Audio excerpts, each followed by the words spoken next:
There was a time when these rappers were the culture. They broke records, rewrote the rules, and sat comfortably on hip-hop's Mount Rushmore.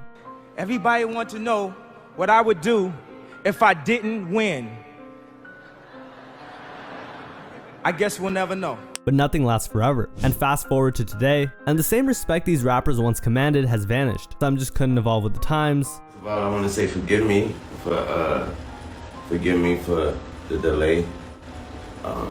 I had to get strength enough to do this without breaking. Others torched their own legacies with controversy after controversy. I see good things about him also.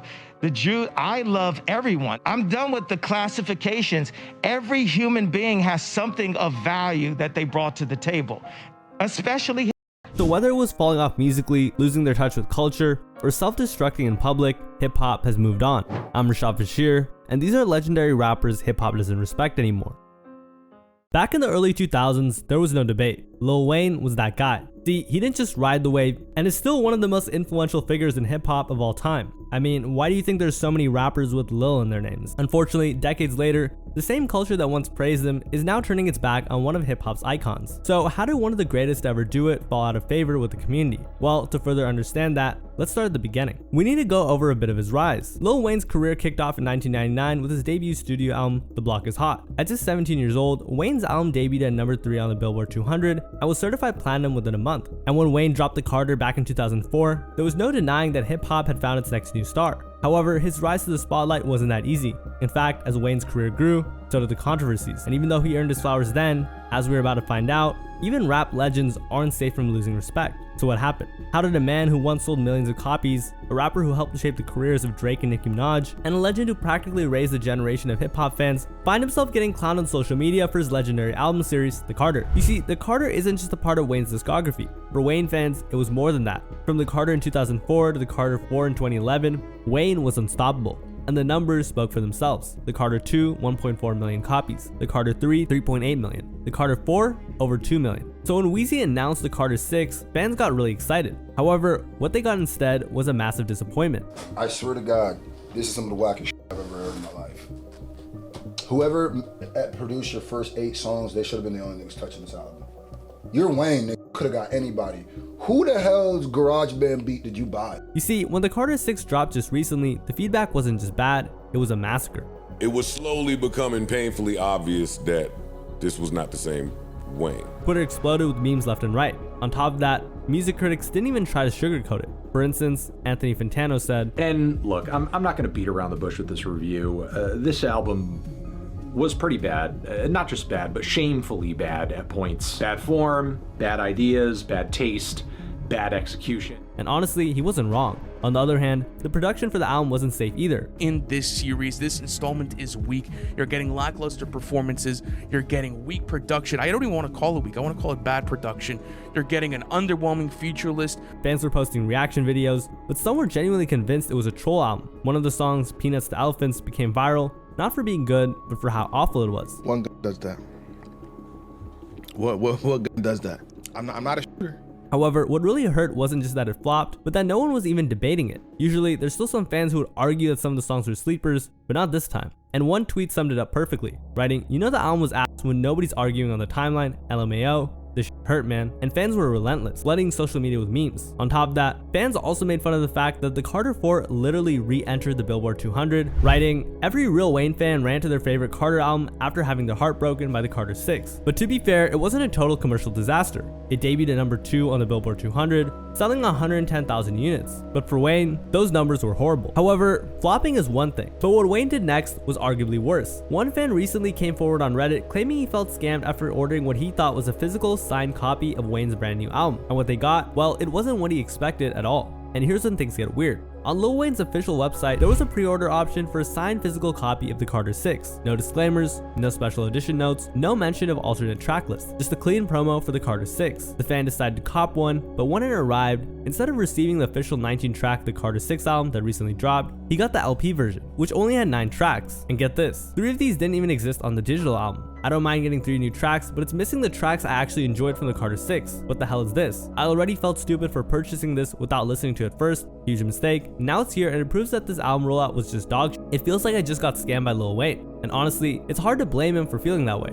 Was this just a sloppy rollout? or a shady marketing scheme, or a straight up scam. Well, whatever it was, some fans thought he actually dodged a bullet, writing, "Honestly, just be glad they didn't put the rest of the songs on it." So clearly, Wayne was getting made fun of everywhere. But to really understand why fans turned on Wayne so viciously, you have to rewind a few months, because it wasn't just the music, it was everything else he did leading up to it. You see, Lil Wayne has embarrassed himself quite a bit in recent memory. The most obvious example being the situation surrounding the 2024 Super Bowl. It's no secret that Lil Wayne wanted to perform at the Super Bowl. Unfortunately, on September of 2024, it was announced that Kendrick Lamar would headline the Super Bowl, and Lil Wayne did not take that well. On Instagram, Wayne posted a story, writing, "Confused, disappointed, angry, but most of all, inspired. We'll never again be in a position or have the GOAT in a position where we are at the mercy of someone else's decision. We will make the decisions." But why was he so hurt? Well, the Super Bowl was finally happening in his hometown, New Orleans. And with Jay-Z overseeing the halftime show booking, Wayne thought the stars had finally aligned for him to headline. After all, he'd expressed interest before, saying, "Let's think about this for a second. Lil Wayne, headline Super Bowl in New Orleans. How badly do you want to hear those words?" Just as bad as I would want to see my name at the top of that list when I was that whatever age it was, and I would bust into the office and get that Billboard magazine. Yeah. So to see Kendrick, a fellow rap legend from Compton, get the spot, it stung hard. It wasn't just a disappointment, it was a complete meltdown. And Wayne wasn't alone in his feelings. In fact, Nicki Minaj got so mad that she called out the Super Bowl and Jay-Z, writing, "Denying a young black man what he rightfully put into this game for no other reason but your ego. Your hatred for Birdman, Drake, and Nicki got you punishing Lil Wayne? Lil Wayne? The GOAT? New Orleans, what's good?" Eminem stood firm on having 50 Cent come out, a white man. However, Wayne wasn't done ranting just yet. He then posted this video expressing his frustration. First of all, I want to say forgive me for the delay.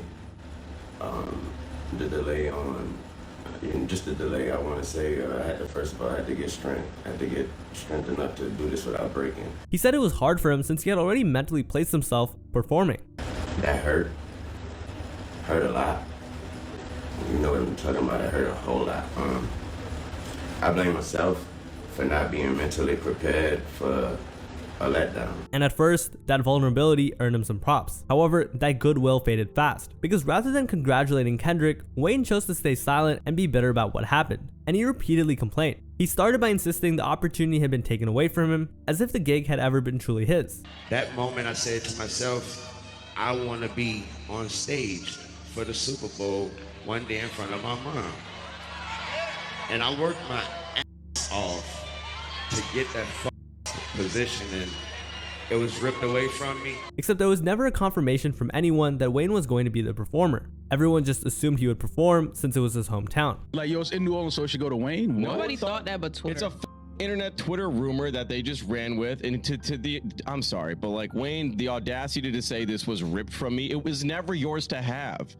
You were never in consideration for it. But not everyone in hip hop agreed that Wayne deserved the spot. You see, many fans felt that Kendrick had been having an incredible year, dropping diss tracks, taking down Drake, and essentially dominating hip hop like we haven't seen before in a very long time. On top of that, Kendrick had always shown love to Lil Wayne. In old interviews, he openly showed love to him. Wayne ain't no new jack to the game, like I said, you know.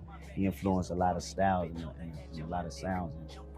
I could say I was influenced by a certain sound and a flow and the cadence, you know, that he brought to the game, which was very unique. And when fans got tired of the complaining, they started calling him out, admitting to following Wayne for so long that they expected more maturity. But the whining, they didn't expect that. Kendrick Lamar is going to be the first rapper to headline the Super Bowl solo and is a gigantic fan of Lil Wayne, who's done nothing but act like an entitled brat instead of congratulating Kendrick, who rightfully deserves it. This is a blemish on Wayne's legacy. However, what made this Super Bowl backlash so intense was that it reflected Wayne's past issues. You see, just back in November of 2024, Wayne performed terribly at his own Lil Louisiana Fest. And I mean, his performance was rough, and it didn't take long for fans to clown him, with one fan writing, "I would've shot my TV if I seen this at the Super Bowl."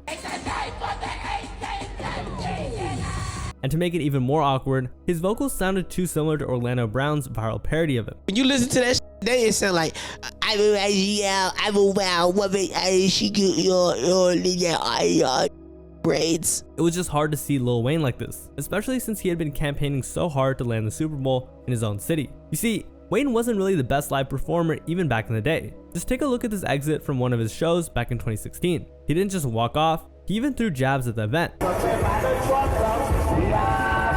Don't you ever call me to do this again. Ever. Don't you ever ask me to do this shit again. Everybody! What's up, baby? This is my high, baby. I like to thank y'all for y'all time. I don't know what. Appreciate it. Then there was the Los Angeles show in 2023, where Wayne decided to cut the event short after he felt like his Young Money artists weren't getting the respect that they deserved. We ain't about to be bending over backwards for these folks. We work too hard for this shit. We work way too hard. This is my motherfucking August album. That was Twist, that was Josh. We are Young Money. We appreciate y'all time.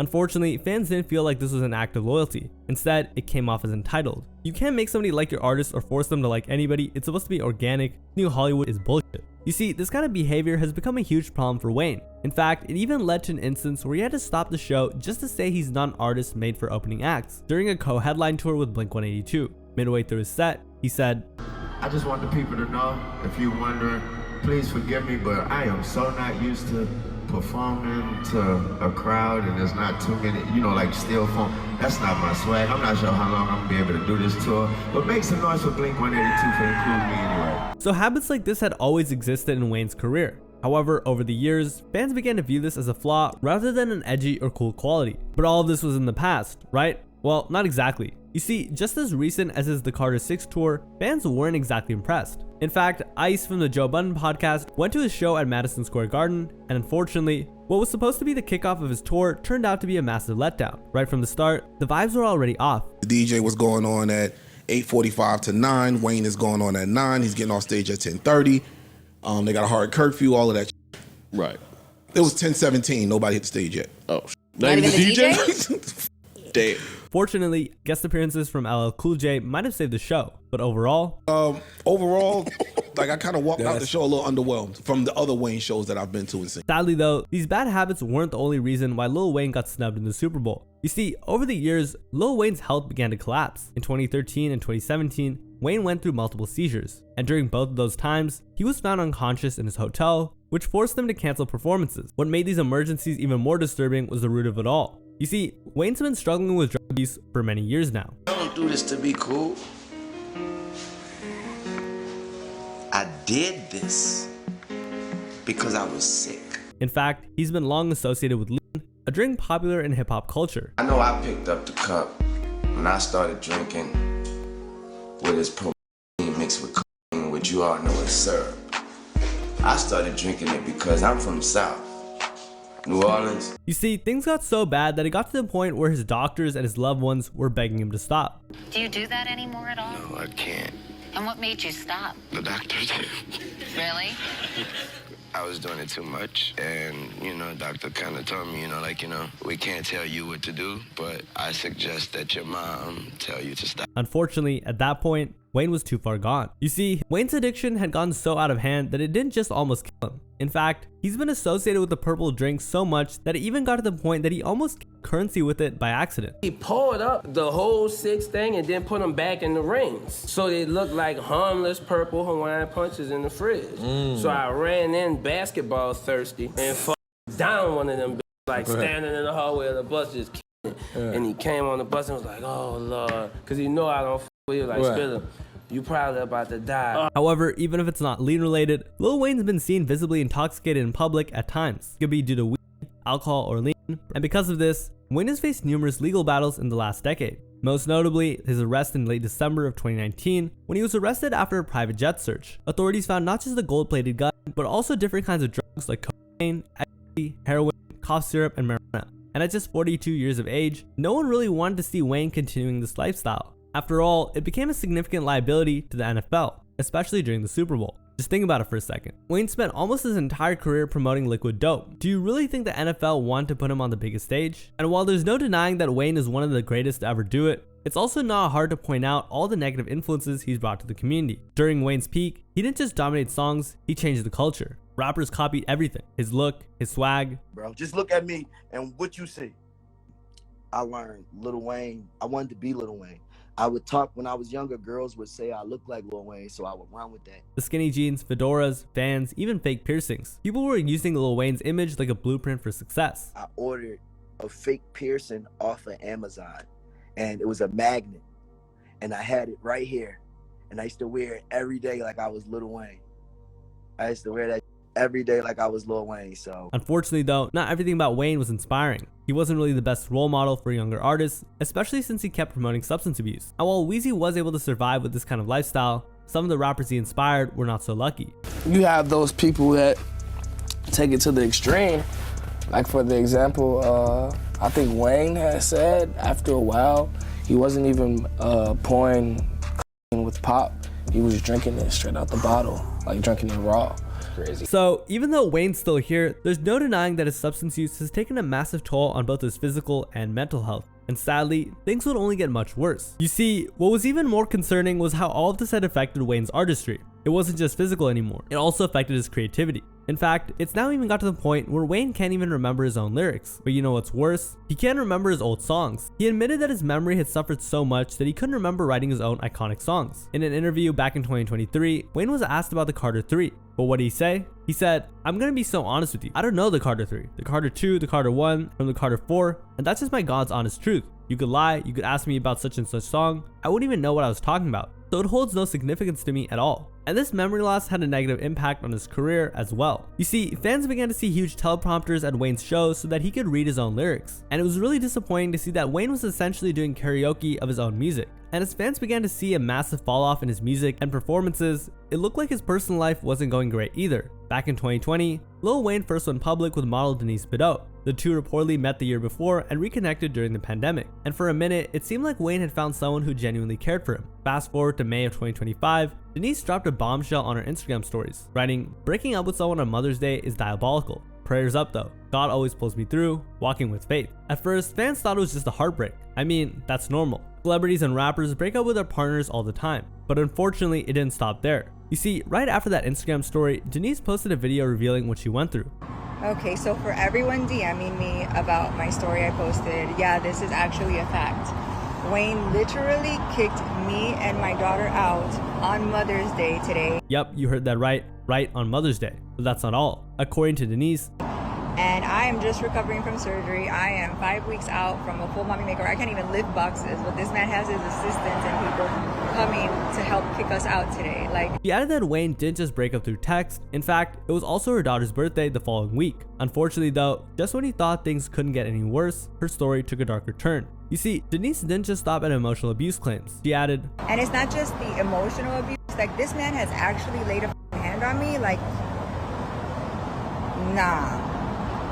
But that wasn't all. She went further, claiming she wasn't the only woman Wayne had allegedly abused. And I took it, you know what's crazy is they always say like we're so stupid for love, and I thought it was like a mistake, but like I know other women he's put his hands on. So what did Wayne say about all of this? How did he respond? Well, he said nothing. Reps for Lil Wayne didn't respond to any requests or comment. He just stayed silent. Denise, meanwhile, wanted to settle things legally, stating, "When I tell you that I am absolutely unsure on how to even process my emotions, like, if y'all got lawyer recommendations, please send them." So at this point, the damage was done. And the fact that Lil Wayne's reputation is already on thin ice made this another massive problem for his career. Nowadays, it feels like nobody in hip-hop respects Kanye West anymore. But before we get into how everything fell apart for him, we need to rewind and look at how he became one of the most important rappers of our generation and the many controversies he's had throughout the years. Because right from the get-go, Kanye was eager to prove that he could make it in an environment that gave him no love. See, back in the early 2000s, rap was a whole different genre. It leaned more towards the streets and gangster rap as a whole. While other rappers talked about their crew, their set, or their hood, Kanye was the opposite. He had no street cred and no violent backstory.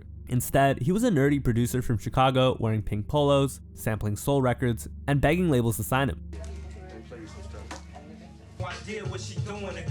Sadly, no record label gave him any sort of attention. After all, who's gonna take a nerdy kid from Chicago seriously? Well, the answer was nobody.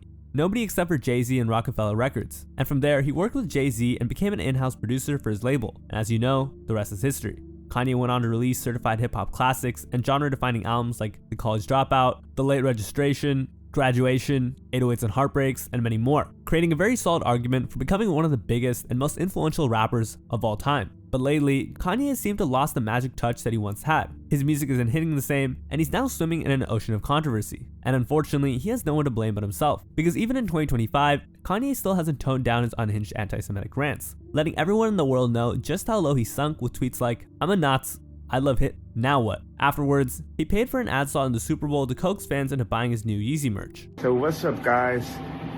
I spent like all the money for the commercial on these new teeth.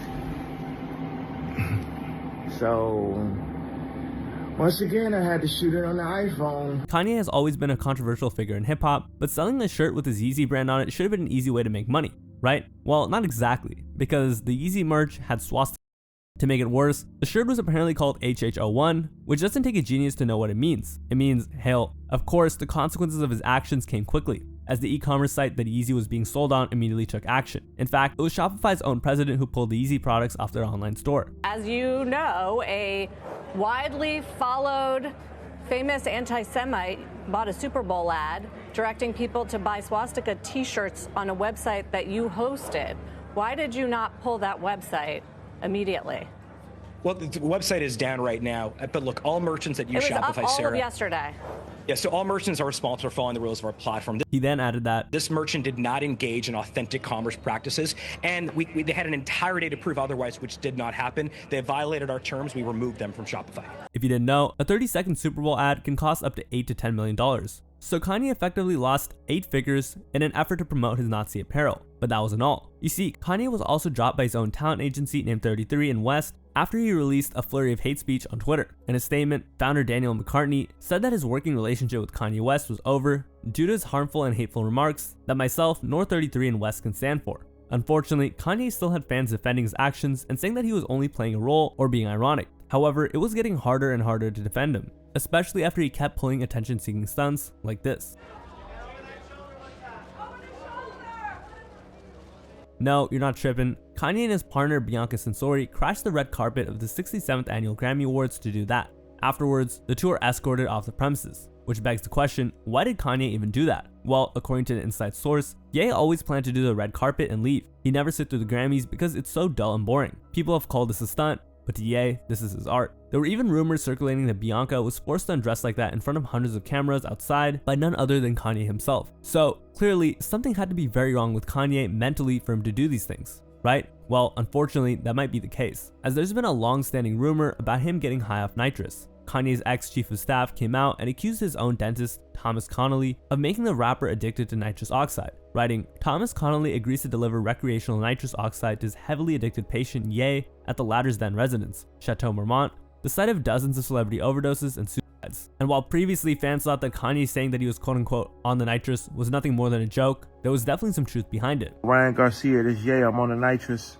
Sadly, this wasn't a joke. Kanye was in fact addicted to the deadly substance, and was even paying the dentist $50,000 a month to supply him with it. However, after a while, Kanye and his partner wisened up and realized that Connelly was taking advantage of them, so they took their complaints to court and sued him. They claimed that Connelly's alleged crimes resulted in injuries and damages that include neurological and physical injury to West, in addition to physiological and emotional trauma, chemical dependency, which required treatment, financial harm, and economic losses. That had to be a step in the right direction, right? Well, at first it was. But the thing is, addiction is a dangerous, dangerous game. Because in February of this year, multiple concerned sources came forward with claims that Kanye had relapsed on nitrous oxide. Unfortunately, it gets way worse. See, getting addicted and relapsing once more to nitrous oxide was the least of his concerns, especially after what he did next. Just last month, he previewed a new song featuring both Sean Diddy Combs and his daughter, Northwest. Having your daughter on the same track as the Diddler is already insane, but it gets much weirder, because in the middle of the song, Kanye included an actual phone call between him and Diddy, where the disgraced music mogul can be heard thanking him for reaching out. Thank you so much for just taking care of my kids, man. 'Cause ain't nobody reach out to them, ain't nobody call them, you know what I'm saying? Nobody, you know what I'm saying?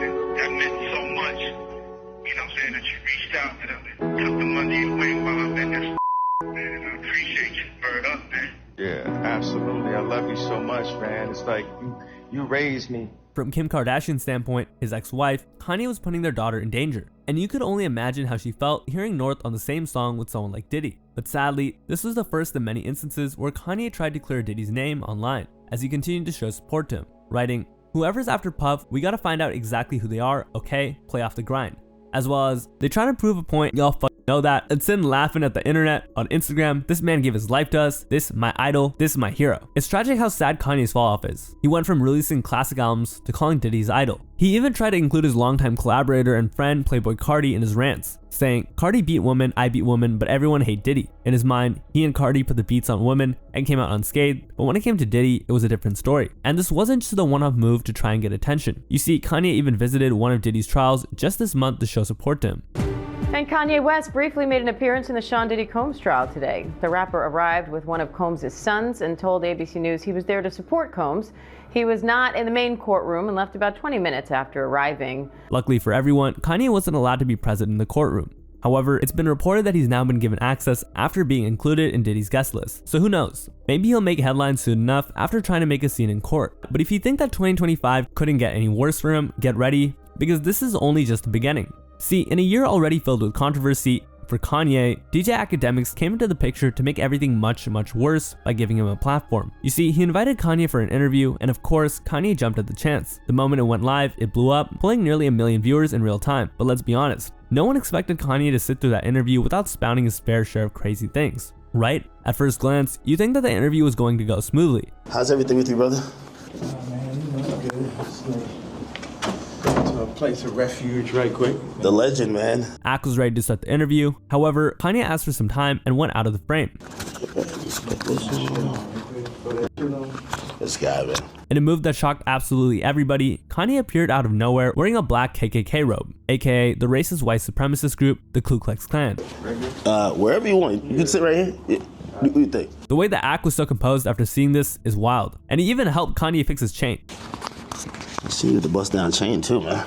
And as if the optics couldn't look worse for Kanye, he later told Ack that he had another type of robe with a quote-unquote original white color. Feels like Kanye is blatantly siding with people who have suspicious reputations in the industry. If you didn't know, at the time of the interview, DJ Academics had his own fair share of controversies, one of which was allegedly trying to a teenager live on stream. Ack had his own fair share of troubles, and that's why Kanye chose to do an interview with him. He chose DJ Academics specifically because he knew it would ruffle feathers. Let it be known that Kanye willingly and voluntarily decided to have this interview and conversation with a man who is recorded having a sex conversation, a type conversation with a minor. So by that point, surely fans have had enough of Kanye's antics, right? Well, not exactly. See, despite being a walking PR nightmare, Kanye still had the support of his diehard fans, as they were excited to hear his newest album titled Bully. But the rollout was once again delayed after he chose to have another meltdown on Twitter instead. This time, instead of going after a group of people of his choice, Kanye instead aimed his sights at his dear old friend and collaborator, Jay-Z. Even though the jail version of Jay's verse remained intact and was never removed, this marked the last time the two worked together as of recording this video. After that, there were no public spats or anything like that over the years. But once 2025 rolled around, that's when everything changed for the worse. Now, if you know anything about Kanye's recent behavior, you probably know how deep he's fallen into rage baiting and lashing out online, especially on Twitter. But what you might not know is that across all of his seas of controversial tweets, there were a couple of them aimed at Jay-Z specifically. In one of his infamous tweets, he referenced how Jay-Z wasn't supportive of him wearing a red MAGA hat in his verse on the song Jail back in 2021. Why did Jay-Z have to say no red hat on Jail? If you want to know the specific line, it's when Jay rapped, "Hold up, Donda, I'm with your baby. When I touch back road, told him, stop all that red cap, we going home." And while fans rejoiced the two in the reunion on the track, they didn't know just how bad the relationship truly was behind closed doors. We fought about it and he told me either leave that line on there or take my verse off. And just when you think it couldn't get worse, there's more. See, Kanye's taken shots at everybody in the industry. After he first tried to hop on Kendrick's side in the legendary rap beef,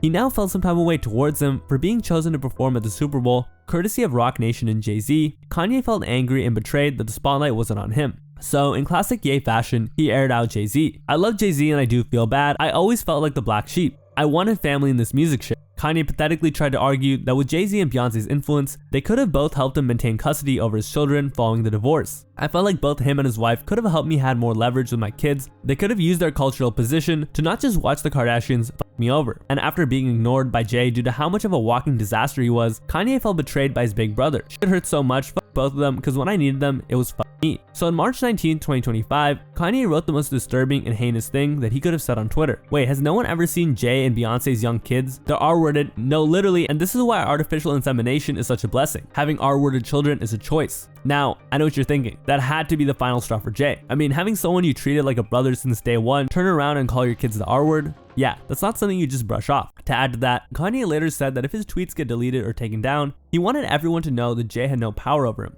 If Twitter take my shit down, then so be it. I need y'all to say no to Jay-Z or nobody have no power over me. But wait, it gets worse. See, Kanye doubled down and proceeded to name call their children once again, saying at least Jay-Z and Beyonce get to raise their R-worded kids. Yeah, he had no real reason to start spiraling like this. He wasn't throwing shots or clapping back at all. He was minding his business. But clearly, Kanye wasn't about to let things stay peaceful. In another instance of wild tweets, Kanye stood his ground and said that Jay-Z was so mad that he was driving around trying to end him. I know Jay-Z is driving around like, damn, I have to kill Kanye. I also don't want Jay-Z to get in trouble for killing me. But strangely, just the day after firing off those cruel tweets about their kids, Kanye did a full 180 and came back with an apology. I'm sorry, Jay-Z. I gave my life to this industry and thought so many people were my family, but when I needed my family on some real shit, none of those rap guys had my back. Now, I'm not Jay-Z, but let's be real. After everything Kanye said, there was no coming back from that with just a measly apology. But despite everything, there were still some die-hard Kanye fans clinging to hope for new music. But their excitement quickly turned into disappointment when his concert in South Korea got cancelled. Although the companies did not elaborate on the controversies involving West, it was pretty obvious that Kanye having a song called Hail Hitler was a reason. However, this begs the question, where and how did Kanye start echoing this disturbing sentiment? Well, if we're talking about his whole Nazi shtick, we have to go back to 2022. See, one of the most disturbing turning points in Kanye's spiraling was when Kanye sat down for an interview with none other than Alex Jones, a far-right conspiracy theorist known for pushing the most extreme narratives imaginable. For context, here's how Alex Jones gained his notoriety on the internet. I don't like gay people. I don't like them putting chemicals in the water that turn the friggin' frogs gay. Do you understand that? Now, sitting down for an interview with a person like that was already wild enough, but once the conversation shifted towards his anti-Semitic beliefs, that's when it all went off the rails. Crazy enough, Alex Jones actually tried to toss him an easy question to help him get off hot water. That's right, you're not Hitler, you're not a Nazi, you don't deserve to be called that and demonized. Now, when the crazy far-right conspiracy theorist is trying to tell you to chill out, you might need to chill out. However, instead of agreeing with the host's sentiment, he had this to say. I see good things about Hitler also. The Jew, I love everyone. I'm done with the classifications. Every human being has something of value that they brought to the table, especially Hitler. But where did Kanye's racially insensitive views originate from? Well, the first time that he ever mentioned Hitler was in a horrible light, implying that he was insane back in 2011. When I walk through the hotel, I walk down the street, and people look at me like I'm fucking insane, like I'm Hitler. Looking back at this now is crazy, as Kanye went from becoming one of hip-hop's most iconic innovators and activists to becoming a controversial shell of his former self. But here's the thing, while a lot of us might know Kanye's disrespectful antics towards the Jewish community, the truth is, it actually all began with something racist towards his own community. You see, on October 3rd of 2022, Kanye debuted a White Lives Matter shirt during Paris Fashion Week, much to the horror of many of his fans around the world. To try and save face, Kanye sat down to explain why his shirt wasn't a way to belittle the BLM movement that was prevalent at the time, but rather that it was a move to help people see that all lives matter. The answer to why I wrote White Lives Matter on a shirt is because they do. It's the obvious thing. Yeah. That explanation wasn't so bad, right? However, behind the scenes, there was a different story to be told. Kanye allegedly made way more anti-Semitic remarks that had to be edited out of the broadcast because of how controversial they were. Saying all lives matter, but then proceeding to talk trash about a certain ethnicity is crazy. But still, plenty of fans brush it off as nothing more than Kanye just being Kanye.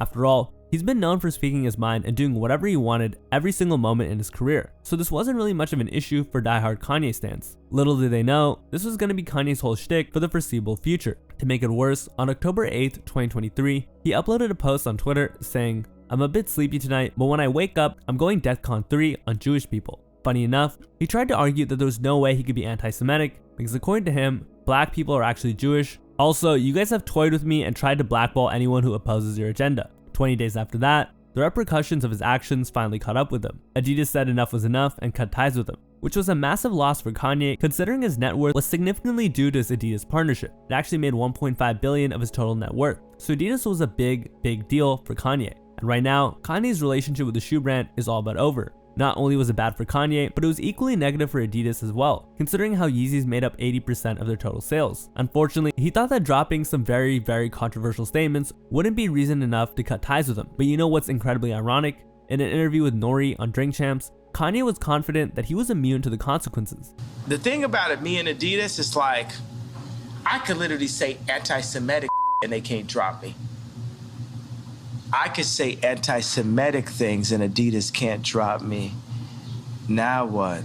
Well, as we all know, this line aged horribly because it looked like Adidas took this as a challenge, and because of that, Kanye lost his billionaire status. Forbes reported that Ye had lost his billionaire status after Adidas announced on October of 2022 that it was dropping his deal and that the brand does not tolerate hate speech. The move, according to the publication, put Ye's net worth at $400 million and resulted in his removal from Forbes' billionaire list. But at least he almost had $500 million left, right? However, he was going to have a hard time moving his money around because it wasn't just Adidas who had enough of him. Even his own bank wasn't willing to put up with the controversy. Earlier today, I learned that Kanye West was officially kicked out of the JP Morgan base bank. I was told he has until late November to find another place for the Yeezy empire to bank. Getting kicked out of your own bank is wild, but this was just the start of Kanye's name being redacted from his signature brand deals. You see, to nobody's surprise, Balenciaga joined the long list of companies that wanted nothing to do with Kanye. Balenciaga has no longer any relationship nor any plans for future projects related to this artist. If his net worth wasn't already bleeding from the loss of Adidas, this one definitely added salt to the wound. Still, even with Kanye becoming public enemy number 1, there were people who couldn't care less about the controversy. They just wanted to cop the latest Yeezys. Unfortunately for him, hitting up their local Foot Locker was no longer an option, especially after they pulled all Yeezy products and told employees to stash them in their back room, completely off the shelves and off limits to customers. Despite that, surely you could buy the latest Yeezy apparel from outlets like Gap. Well, even they had other plans, as Gap announced that they would stop restocking Gap stores with Yeezy products. Funny enough, this termination didn't just stem from hate speech. You see, a month before having his contract terminated by Gap, Kanye went on an interview to talk about his displeasure with the company. Where it was like they were just dog and pony and the idea around town. And sometimes I would talk to the guys, the heads up, the leaders, and it would just be like I was on mute or something. And they totally, our agenda, it wasn't aligned. But even after getting canceled from all sides, at least he still had his legendary back catalog of music to fall back to, right? Well, that was also effective. According to Illuminate, Kanye's daily spins declined 21% from 325 in 8 days preceding his social media account restrictions to 258 in the 8 days following them, while his average daily radio audience fell 20%. To make it worse, even his own ex-wife, Kim Kardashian, condemned his harmful words. But most importantly, what did his peers and fellow artists have to say about it? Louisiana OG rapper Boosie flipped the switch and cussed Kanye out. After all we've been through as a race, you put this disrespectful shit on. And even Jaden Smith would respond, Black Lives Matter. So after getting cancelled left and right, Kanye, as always, would only double down on his controversies, as he proclaimed he was going to be running for president again. New tonight, Kanye West is announcing another bid for the White House in 2024. In a video posted to his Twitter account. Now, there should have been more than enough for fans and everyone else to give up on Kanye altogether, right? Well, not exactly. See, Kanye's historical musical run elevated his position both as an artist and as an iconic symbol in entertainment. And because of that, most fans have a parasocial bond with him, meaning he could do no wrong in their eyes. So they were adamant in defending him, even after all these statements and controversies. So when Kanye finally announced that he was going to be releasing his next album titled Vultures alongside Ty Dolla $ign to form the hip-hop duo YS, fans still lined up to hear Kanye's newest body of work, hoping that it'd be another classic to add to his discography. So against literally all odds, the hype was real for Vultures. However, of course, Kanye found a way to be controversial. And with the Vultures rollout, he had a listening party in Miami in December of 2023 where he wore a black Ku Klux Klan hood. And I know that he wore the exact same outfit back in 2013 following the Black Skinheads music video, but there's a huge difference here. You see, back in 2013, Kanye wasn't saying wild stuff about the angry German guy with the funny mustache. In fact, it was the exact opposite.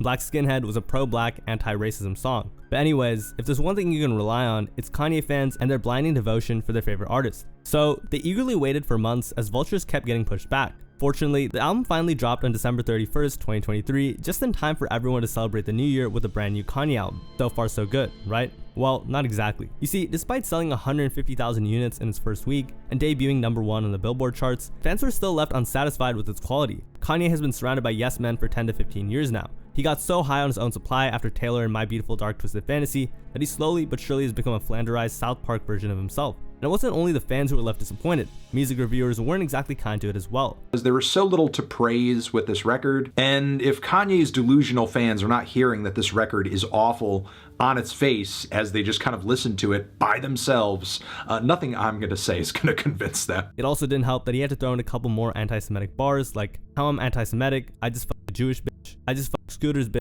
and we ran her like the Olympics. And at this point, I think it's clear that fans right now do not respect Kanye at all. So I'm just gonna move on. Next up, we have Young Thug, who's probably one of the most legendary rappers that came from Atlanta, and in the last 10 years in rap in general. In the beginning of Thug's career, he dropped a couple of projects which got a lot of attention, especially from another Atlanta legend, Gucci Mane, who signed him to his record label. From there, Thug became a fan favorite, releasing albums like The Barter 6 and So Much Fun to positive reception. At the time, he started putting on for the next generation, mentoring artists like Gunna, Lil Baby, and a long list of others under his wing. And he earned the respect of hip-hop fans around the world as he continued to represent Atlanta and his collective, YSL. However, in 2022, everything came crashing down, because behind the music, there was allegedly a much darker side to YSL than fans ever imagined. An indictment filed on Monday in Fulton County Superior Court accuses Gunna of violating Georgia's anti-racketeering law.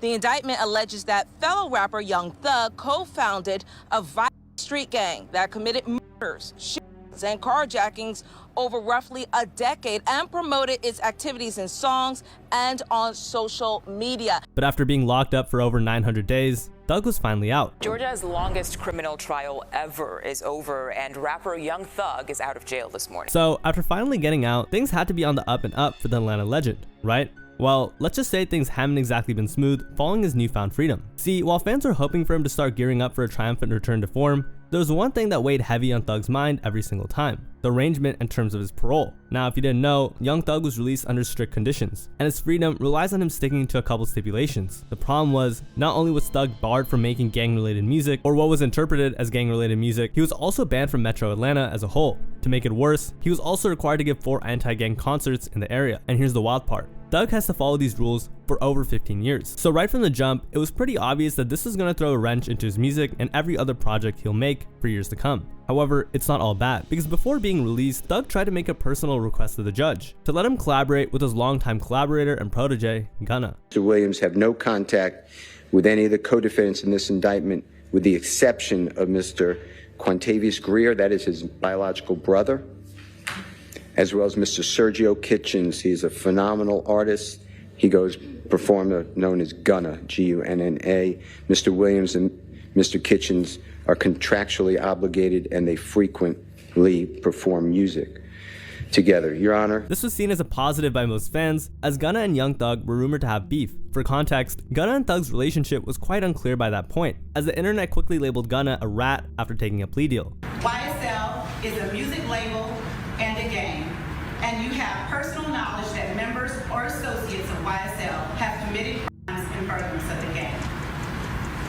Yes, ma'am. But after Thug requested to work with them, to most fans it confirmed that YSL the duo was back together. While some fans held out hope for a YSL reunion, Thug himself made it clear he wasn't rocking with Gunna anymore. Wham, let's drop one on these rats, Peter. In another tweet, Thug name dropped him. Gunna, stop acting like we friends on the internet. I don't know you, my guy. Unfortunately for Thug, the internet was on Gunna's side for this one, as they called out Gunna's hypocrisy. Even though the reunion wasn't happening anytime soon, we still had some new Young Thug first day out material to wait for. Well, that should have been the case, but weeks went by without any new Thugger song. No single, no feature, nothing at all. 2 months later, and it was confirmed that Thug was on Lil Baby's album, and when it finally dropped, hip-hop fans from all over the world were hyped to hear Young Thug's first ever verse after being locked up. However, their expectations soon turned to massive disappointment, as the fans weren't really feeling it. I'm sorry, but Thug has been good since SMF. He really became super generic with his bars/flows/delivery. He sounds like any other trap rapper now. Still, Thug locked in and began doing promo for his upcoming album, UY Scooty. He plastered the album title on the NBA. He was also featured on Cardi's long-awaited I Am Music album, albeit with a recycled old verse, but this was obviously a step in the right direction, as plenty of fans were eager to hear UY Scooty in its entirety. Now, Thug could have focused all his efforts into marketing his album and making the biggest comeback project in hip-hop. However, he had other plans. On April 1st of 2025, Young Thug shocked everyone by releasing this tweet. So who was the woman in this picture? Well, it was none other than District Attorney Marissa Viverito, someone who had worked on Thug's case against him. You see, he still felt sour about how the entire trial went, as Viverito was the lead investigator. Now, going after one of the DAs in the trial is crazy, but it gets worse. See, diehard Thug fans later found her personal address and private social media accounts and doxed her. So it doesn't take a genius to know that Thug was dangerously close to violating the conditions of his parole, and to no one's surprise, it quickly backfired on him. Fulton County District Attorney Fonnie Willis alleges that rapper Young Thug violated his probation.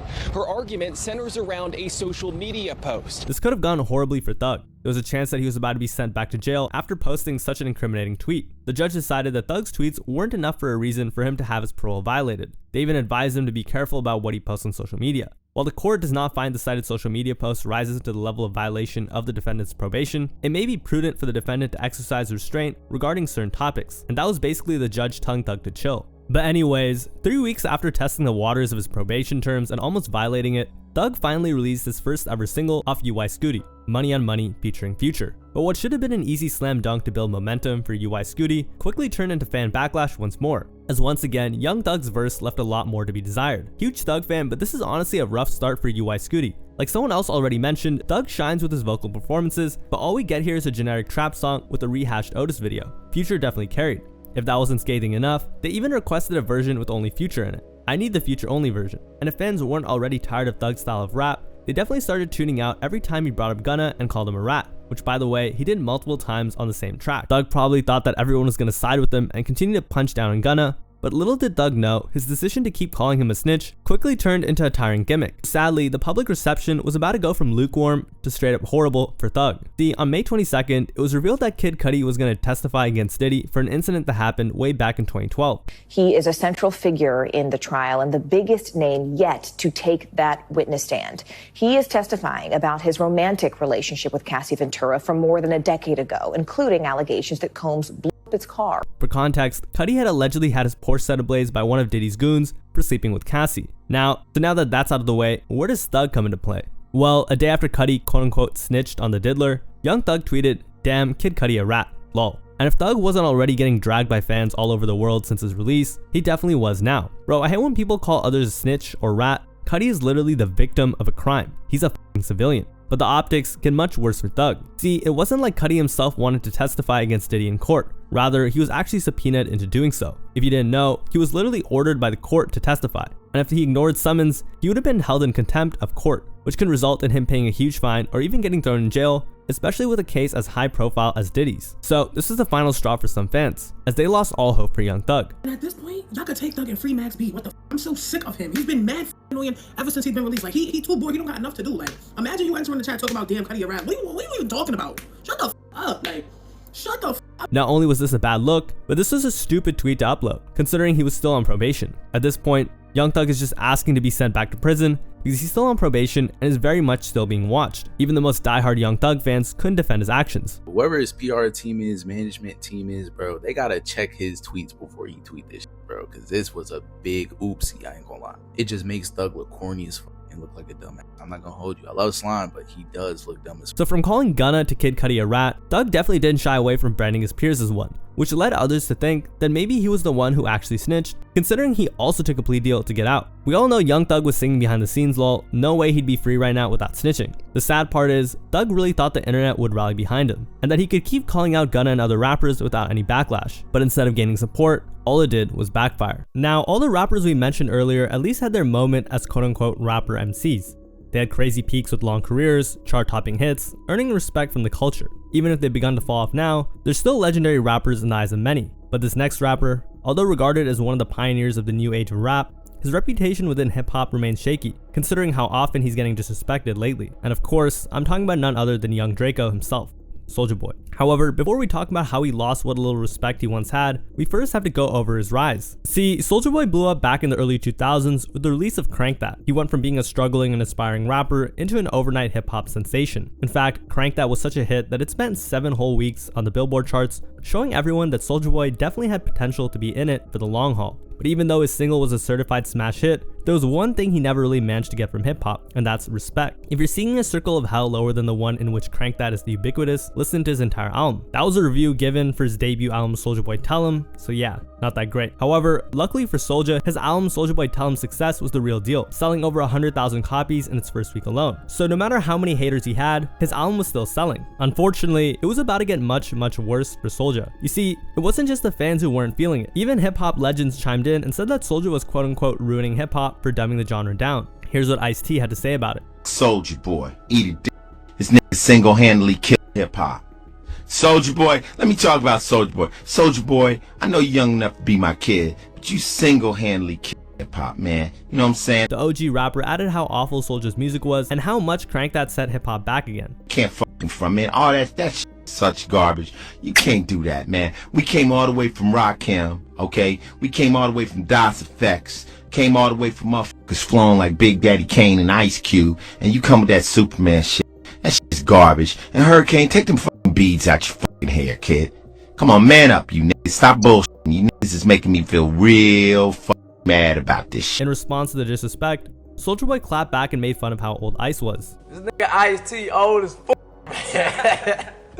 This nigga old enough to be my great-grandfather. He's the forefather of my nuts. But although Ice-T's words had some truth to it, there was no denying that Soulja was turning into one of the most viral sensations at the time. So, in an effort to capitalize on its success, he released a sequel to Soulja Boy Tell 'Em on December of that year titled I Soulja Boy Tell 'Em. But this time, Soulja Boy couldn't replicate the success of Crank That, despite leaning more towards making dance rap and similar sounding songs on the album. The album only sold 40,000 copies in its first week, a huge dip from his first album, and from there, the disrespect he was about to receive from hip-hop was only going to get worse. See, despite being one of the most talked about rappers on the internet, Soulja Boy was nowhere to be seen on the XXL freshman class of 2009. Instead, they geared towards more lyrical rappers, which meant Soulja Boy had zero chances of getting invited. And although Soulja Boy played it off and acted cool about it, it was obvious that being snubbed like that affected him. To add to that, the older fans of hip-hop still continue to belittle him for making bad music according to them. You've gotten a lot of flack from, I guess, the older generation of hip-hop. Why do you think that is? I mean, it's a lot of people that hate me. It's even more people that love me. And that's really like what really made me successful. Funny enough, he coped about a situation by saying this. It made me bigger. Every time I speak about the haters, they hate even more. And it's just like, they hate me, but they love me at the same time. I know they do. But that really what it's hard to explain, but like the haters, their whole theme is just really just what make me a superstar, really. Still, Soulja put in the work and continued to build hype for his next album, The DeAndre Way, with one of the singles leading up to the project titled Pretty Boy Swag racking up over 60 million views on YouTube as of recording this video. But the truth is, like all internet memes and trends, Soulja Boy was declining fast. What he lacked in rap skills, he always made up for with online antics as a clever way to market himself. However, as time went on, it wasn't enough. So how did the DeAndre Way do? Well, just 2 years after his peak, Soulja Boy's third studio album sold a whopping 13,000 copies in its first week. You heard me right, 13,000. From going multi-platinum with Crank That, Soulja went triple cardboard with his newest project. And instead of focusing on making better music to recoup his losses, Soulja instead angered a lot of hip-hop fans around the world after announcing he was going to remake a popular Tupac movie titled Juice, and gave himself the play role of Pac instead. It's basically the same thing. It's just 2011, we're going to do it the right way, give the people something to look forward to, and just keep it positive. When asked about how similar it was going to be from the original, Soulja replied, "It's basically the same thing. It's just 2011. It's like a remixed version. It's gonna be similar to the original Juice movie." Of course, fans and critics alike immediately clowned on him, explaining that he had no right to replay Pac's role because of how awful he was as a rapper. And luckily, in 2025, there's still no news of a Juice reboot, and that was probably for good reason. And from there, Soulja Boy's music just got worse and worse, if that was even possible at this point. However, even without dropping a new album, Soulja Boy stayed glued to the internet. He was everywhere, constantly tweeting, going live, stirring up drama, and just keeping his name alive through pure presence. His Twitter had millions of followers, and his Instagram was sitting pretty with 7 million. So his music might have slowed down, but he still had the brand and clout. However, the same can't be said for how fans saw him. See, Soulja Boy was constantly getting disrespected, especially by his peers. For example, when he found himself beefing with none other than Chris Brown over a woman, he got clowned on hard. Their beef started when Soulja Boy wrote a comment on Instagram complimenting her looks. However, this was something that Chris didn't particularly like. So, according to Soulja, Chris called him on the phone and lashed out at him for the comment. In response, he took to Twitter and had this to say to the R&B star. "Hey, Chris Brown, you a bitch, nigga. When I see you, I'ma beat the fuck out you, nigga. You think you hard cause you hit Rihanna, nigga? Cause you beat Rihanna up, nigga? Do that shit to me, pussy ass, nigga. The fuck wrong with you, nigga?" That wasn't all. He also threatened Chris to test his gangster while flexing his ties to the Pyrus. It's Fruit Town Pyru, nigga. You ain't even good in the hood, nigga. We from the same hood, nigga. On bump the nigga. When I see you catching the fade, nigga, I'ma knock your bitch ass out, nigga. You got me fucked up, nigga. The Pyrus are Bloods, by the way. To make it worse, he desperately wanted to earn the respect of gangbangers so bad that he pulled up to Compton and did this. You gotta check in anyway, nigga. You got us f***ed up, nigga. Talking about you gonna knock my big homie out, nigga. I'm catching phase from my big homie whack, nigga. You dig? And bitch, Soulja ain't gonna catch no fade cause I'm worth too many M's, you dig? He noticed a group of people nearby but didn't hesitate, and instead of playing it safe, Soulja walked right up to them, grinning wide as he said, Hey, what's going on, man? Nah, young 80, nigga. They say Soulja ain't from the hood. And after he placed his arms on him while acting all chummy, this happened. Hey, they say Soulja ain't from the hood. Get off me though. Oh, yeah, that's like me though. What's happening? Nah. Hold on. After what happened, some members of the Fruittown Pyru announced that no matter how much Soulja Boy was willing to pay them, they were never going to treat him as one of them. Everybody from the hood, and you can come see me, but I ain't gonna claim you. I don't give a f, blood. I don't Pyru, blood. You ain't out here with us. So after getting zero respect from social media and his other rappers, I guess Soulja just thought it was wise to get some people from the hood. But once he realized that claiming a hood he wasn't from wasn't gonna work out for him, Soulja did something even crazier a year after. See, in December of 2018, Soulja Boy made an announcement that left everyone stunned. Soulja Boy was proud to announce that he was gonna release a console for gamers titled Soulja Game, as well as a smaller and more compact version named the Soulja Game Handheld for gamers that are on the go. And the console claimed to have 3,000 built-in games. Having a console with 3,000 built-in games might sound like every gamer's fantasy. I mean, one system packed with titles from all kinds of classic consoles. That sounds like a dream come true for most gamers around the world. But here's the catch. Soulja Boy didn't just create these consoles from scratch. Most of them came out of sketchy factories in China, stuffed with as many emulated games as possible, and slapped with a brand new and shiny Soulja Game label. To put it plainly, Soulja Boy was just drop shipping cheap devices, ordering them in bulk, and putting his name on top of them and passing them off as his own creation. Obviously, it didn't take long for people to catch on. Tech reviewers and gaming YouTubers wasted no time tearing the whole thing apart. Have here with all of these platforms was stolen software being mass produced in some gray legal area that effectively tricks consumers into thinking they're getting something that they're actually not gonna get. They even talked about how overpriced it was for how weak its specs were. It comes with a controller that looks like a cheap third-party controller you get for a PlayStation 2 from Mad Catz. I got the console too, by the way, just in case you're curious. It's basically the same thing, except I'm pretty sure I think it runs even slower. To add to that, the once public opinion about him began to sour even more, and Soulja got really defensive and tried to blame it on racism. My new video game, you know what I'm saying? They say that shit counterfeit as too now. They always hate on the black entrepreneur. They'll give props to the Asians at Nintendo, the white people at Xbox, white people at PlayStation, but a black entrepreneur to come out with a rapper, the first rapper to come out with his own video game, they're gonna say it's counterfeit and it's this and that. They're gonna try to shit on me. But it gets worse. You see, Soulja Boy's quote-unquote console had plenty of Nintendo games packaged inside of them, and of course, it doesn't take a genius to know this wasn't done legally. In their eyes, Soulja Boy was basically pirating their games and profiting off his endeavors illegally. And if you didn't know, Nintendo doesn't play around when it comes to that. So, Soulja tried to act tough, writing, "If Nintendo was gonna do something, they would the first day. My console not going anywhere, everything I'm doing is 100% legit, stay mad, and I'll keep getting richer." As well as taunting the billion-dollar game company by saying that they weren't gonna do anything about it. Nintendo ain't gonna do shit. The rapper later asked people complaining as to why he was being targeted specifically, when he was not the only one dropshipping fake consoles with Nintendo games. Why are y'all not complaining about the other companies selling consoles? Y'all don't want to see a black man get money, LMAO, trying to snitch on me, but I'm not doing nothing wrong. Haha, eat an eggplant. We're at 5 million in sales. However, trying to act tough didn't do him any good. See, Nintendo knew what he was doing, and they knew they had to do something about it. So they issued an impending lawsuit against him, which made Soulja Boy stop selling the Soulja consoles altogether. He has since taken them down, presumably because of an impending lawsuit. But here's the crazy part. That wasn't the end of Soulja Boy's uphill battle against video game companies, because a few months later, he also tried to openly lie about another gaming company called Atari. To start it off, he hopped on social media and claimed that he had just become the new owner of Atari, saying, "I'll take Atari to the next level. Everybody go follow at Atari. I am now the owner of Atari." In his words, Atari was amazed how he had manufactured and handled the release of the Soulja Game consoles, and because of that, they allegedly offered him the position. They was real proud of me of what I did with the Soulja Boy game console. You know what I'm saying? I blew Soulja Boy game up. We about to sell the company for like, was it 100? I think I'm gonna get 140 million. Almost immediately, Atari released a statement shutting the claim down, exposing his lies. We know the CEO of Atari is a dream job, but that honor belongs to Wade Rosen. So that's not one, but two video game companies that just exposed Soulja Boy for making wild and inaccurate claims. In other words, he went from being disrespected by hip-hop's OGs and fans to being clowned on by gaming enthusiasts and video game corporations. But still, young Draco wasn't gonna let that stop him, as he kept up the same energy throughout the years. He remained a constant target for the internet, but in 2024, he made headlines once more for calling calling out Drake's disappointing performance in the great rap beef, writing, "Doing all them weak ass songs with them guys where it looks like none of the people you collabed with or took on tour had your back," at Drake, as well as "You disappoint me," at Drake. The wild part was, even Drake's own fans realized that what Soulja Boy said had some merit to it. That top tweet is right. Drake did a lot of charity by performing songs with a bunch of trash rappers, and not a single one of them defended him. So having Soulja Boy be the voice of reason is wild, especially considering how his tweet wasn't just a mindless ploy to grab attention, but he was definitely speaking facts. However, it wasn't necessarily a nudge in the right direction, nor was it a real piece of advice from young Draco to Drake, because in the past, Soulja Boy made it clear that he hated Drake's guts. See, in an interview in 2019 with The Breakfast Club, Charlamagne and Soulja Boy talked about his many beefs and brought up Meek Mill and Drake, which led to this. In a box with Floyd Mayweather. He beef with Drake, the biggest rapper in the world. Yeah, Drake? Drake? The nigga that got bodied by Pusha T? The nigga that's hiding his kid from the world, but his world wanna hide from the kid? Aubrey Graham in a wheelchair? Drake? Yes! Y'all niggas better stop playing with me in here. Y'all talking about the light-skinned nigga from DeGeneres? Soulja then added that he taught Drake everything.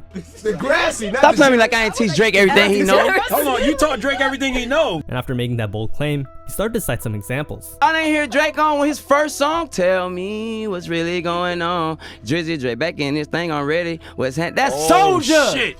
That's my bar. Shit. He copied my whole fucking flow. That's Kiss Me Through the Phone. He copied my whole fucking flow. Word for word, bar for bar. Oh. Don't act like I make Drake. Don't do that. Mind fucking blown. Don't do that. Our son is in a heartbeat. Don't do that shit. Drake. As expected, Drake fans weren't having it. Waste of time for Drake to even pay any mind to that. Soulja was just seeking attention. I love some Soulja Boy tracks, but people are going overboard on the publicity stunt. To make it worse, Soulja even exposed private Instagram DMs between him and Drake. But at least Soulja Boy was still getting mentioned in memes and funny clips, right? Well, not exactly, because this year he got in pretty hot water as he was accused of some awfully disturbing crimes. Here's what his victim said about her encounter with young Draco. He R-worded her and did many other horrible things. He picked up and then He then grabbed her and said, "No one will ever love you." Now, anyone can make accusations, but the worst part is the victim's lawyer had the receipts. In it, he showed how Soulja Boy was verbally abusing her. "I hope you slow. F you. I hope you catch corona," as well as "I should have ended you." And of course, all this did was stack even more hate on his name and push whatever respect he had left further into the dirt. Next up, we have Ja Rule. Back in the early 2000s, Ja Rule was everywhere, and spending a lot of his early life in the streets, Ja Rule turned to rap as his way out. And luckily for him, his big break came when his longtime friend Irv Gotti secured him a deal at Def Jam in 1995. And by 1998, Irv launched his own record label and made Ja his flagship artist. That move paid off.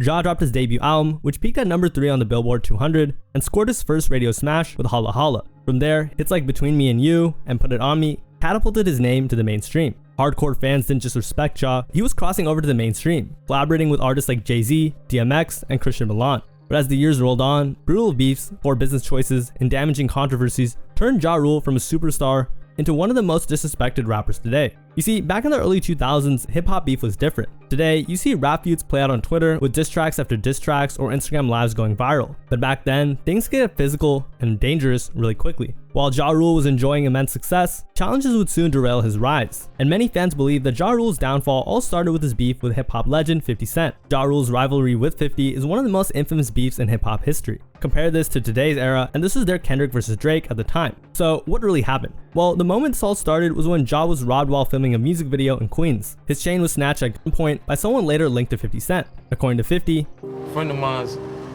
robbed Ja Rule. And I'm in a club, and I see the nigga, I'm like, "Hey, what's up?" You know, I'm chilling. He see me kicking it with the nigga that robbed him, and he feel like, "Oh shit, I shouldn't speak to this dude, because I know the kid robbed him, but I know this kid, I grew up with him." And that ultimately added fuel to the fire. For 50 Cent, the disrespect seemed personal, and he used it as ammo for his first diss track, Life on the Line. Rapping, "Later, Ja saw me in a club with the kid who robbed him. I went over to say, 'What's up?' to Ja, and he acted like he had a problem with me. But I'm not the one who robbed him." However, according to Ja Rule, that wasn't actually how things went down. According to Ja, he was lured down the block by an old friend who thought that Ja was messing with his girlfriend while he was in prison. Unfortunately, after countless denials, the man still chose to snatch his chain as a consolation prize. The chain was eventually returned with the help of Kenneth Supreme McGriff. However, it was already too late.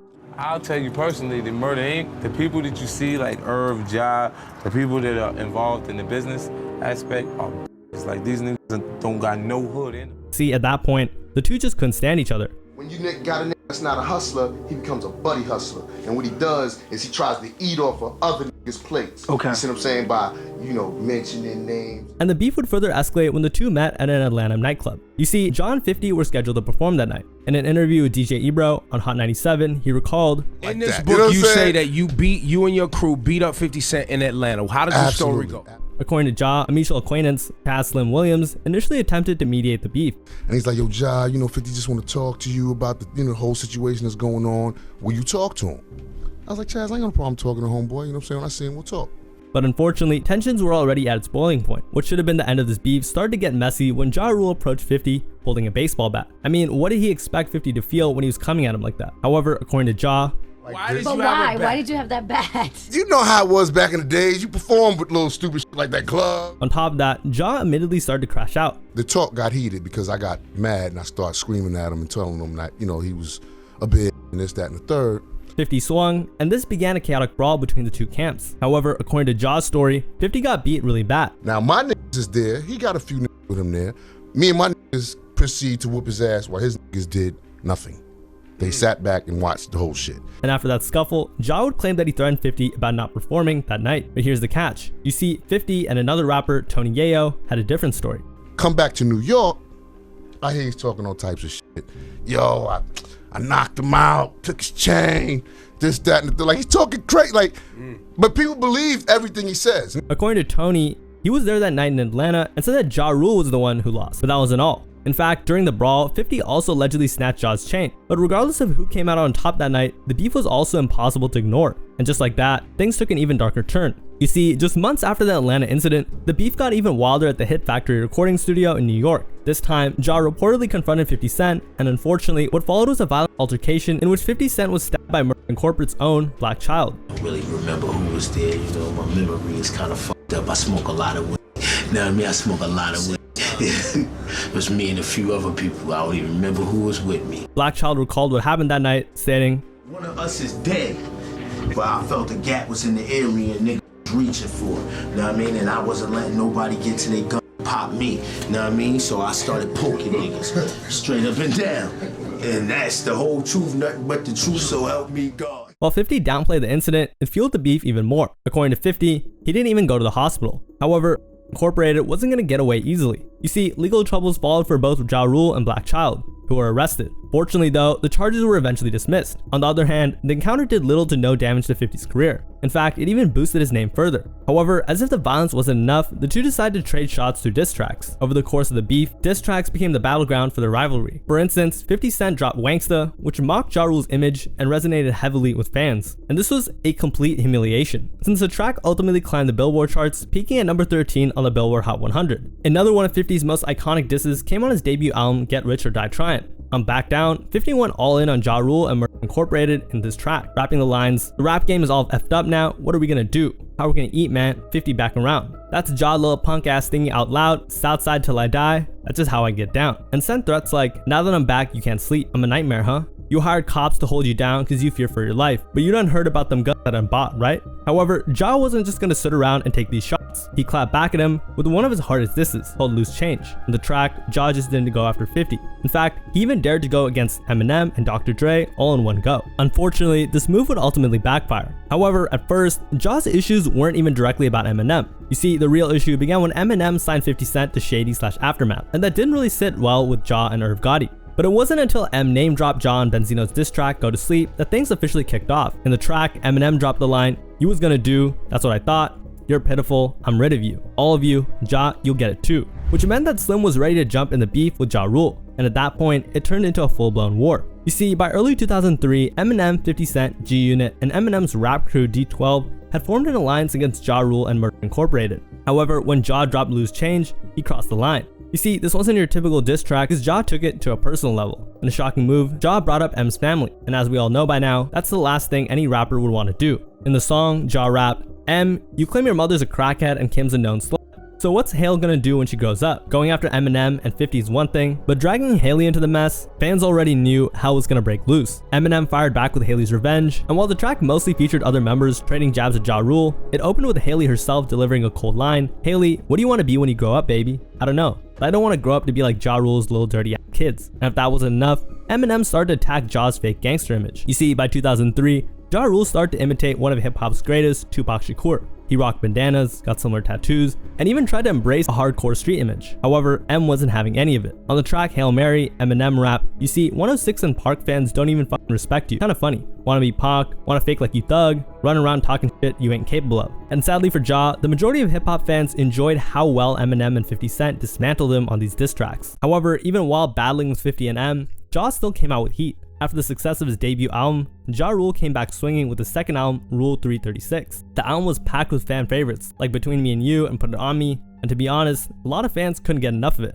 But the real peak came a year later when he dropped his third album, Pain Is Love. It debuted at #1 on the Billboard 200 and featured hit after hit, including Livin' It Up, Always on Time, and I'm Real with Jennifer Lopez. Unfortunately though, continuously beefing with Eminem and 50 Cent really hurt his reputation. In fact, it was devastating not just for Ja Rule, but to the whole Murder Incorporated. You see, they weren't only losing in the streets and on diss tracks, but the label was also dealing with serious legal problems. In 2003, federal agents raided Murder Incorporated's offices, accusing the label of laundering money for Kenneth Supreme McGriff.